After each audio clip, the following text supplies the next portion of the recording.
salut tout le monde, ici Axrider et aujourd'hui une nouvelle vidéo.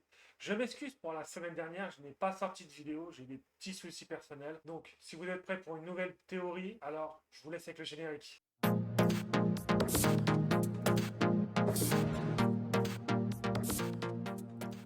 Et si je vous disais qu'Annabès, la fille d'Athéna, pourrait un jour prendre la place de sa mère, que la sagesse, la stratégie, la ruse pourraient avoir un nouveau visage dans l'Olympe. Annabès tiède, demi-déesse, brillante et stratège hors pair, a déjà affronté des monstres, des titans et même des demi-dieux. Mais et si son destin ne s'arrêtait pas là? Aujourd'hui, on plonge dans une théorie fantastique. Annabès pourrait-elle devenir la nouvelle déesse de sagesse? Installez-vous bien, car ce que l'on va découvrir va peut-être complètement changer votre vision du monde fantastique de Percy Jackson. Qui est Annabès? Annabès Thiès, fille d'Athéna, déesse de la sagesse, de la guerre stratégique, de la civilisation. Dès son plus jeune âge, Annabès se distingue par son intelligence hors norme, son ambition de construire quelque chose de grand, littéralement, avec son rêve de reconstruire l'Olympe et sa capacité à garder la tête froide dans les situations les plus périlleuses. Dans la malédiction du titan, c'est elle qui trouve des solutions là où les autres ne voient que des impasses. Dans le dernier Olympien, elle sauve littéralement Percy et prend des décisions stratégiques cruciales. Et dans Héros de l'Olympe, elle affronte seule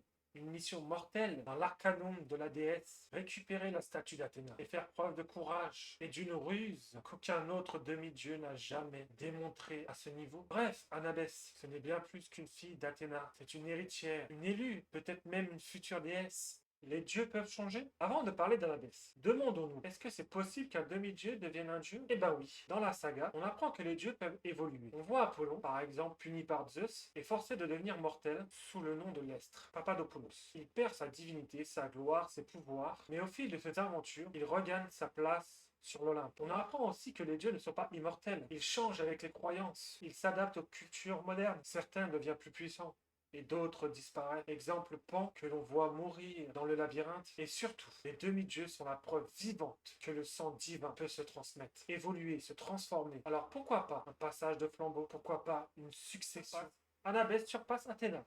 Attention, je ne dis pas qu'Annabès est meilleure qu'Athéna, dans l'absolu, mais elle incarne une version plus humaine, plus moderne, plus résiliente de la sagesse. Athéna est née adulte, parfaite, c'est la sagesse divine, froide, calculée. Annabès, elle a dû apprendre, tomber, souffrir. Elle a connu la peur, les doutes, la perte. Et malgré tout, elle a toujours trouvé le bon chemin. Dans la marque d'Athéna, elle affronte Arachné, sans l'aide de Percy, sans la force physique, uniquement grâce à son intelligence. Et elle gagne. Elle prouve qu'elle peut faire mieux que sa mère. Là où Athéna elle-même a échoué. On pourrait dire qu'Annabès est la version 2.0 de la sagesse, adaptivité, empathique, mais toujours stratégique. Si Athéna devait partir, dans le monde de Percy Jackson, les dieux sont liés aux croyances mortelles. Si les humains changent leur version de sagesse, alors Athéna pourrait lentement perdre de son influence. Imaginez une ère où la sagesse n'est plus perçue comme pure et logique, mais comme une émotion, intelligence sociale, créative. Une ère où les gens prônent l'équilibre, l'intuition, l'adaptabilité. Dans ce contexte, le modèle d'Annabès colle bien mieux que celui d'Athéna. Athéna pourrait disparaître ou se retirer volontairement, reconnaissant que son temps est passé. Et qui mieux qu'Annabès pour reprendre sa place, reprendre le flambeau? Comment deviendrait-elle une déesse?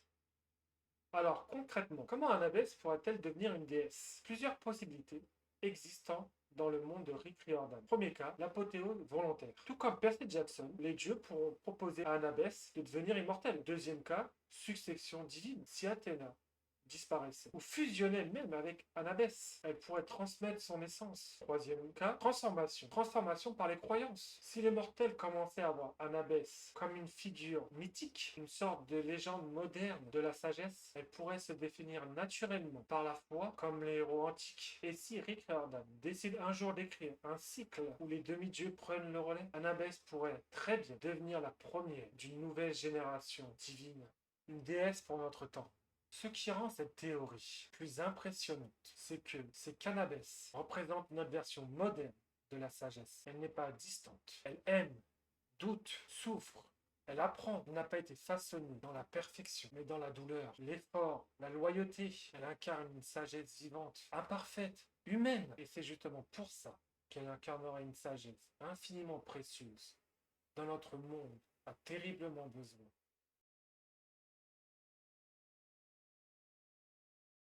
Alors, Anabès, simple demi-déesse ou future déesse de la sagesse? Et si un jour, dans un futur lointain, les enfants des demi-dieux priaient non plus Athéna, mais Anabès? Dites-moi ce que vous en pensez en commentaire. N'oubliez pas de mettre un like. Et si vous aimez ces théories, abonnez-vous. À très vite. C'était Yax Rider.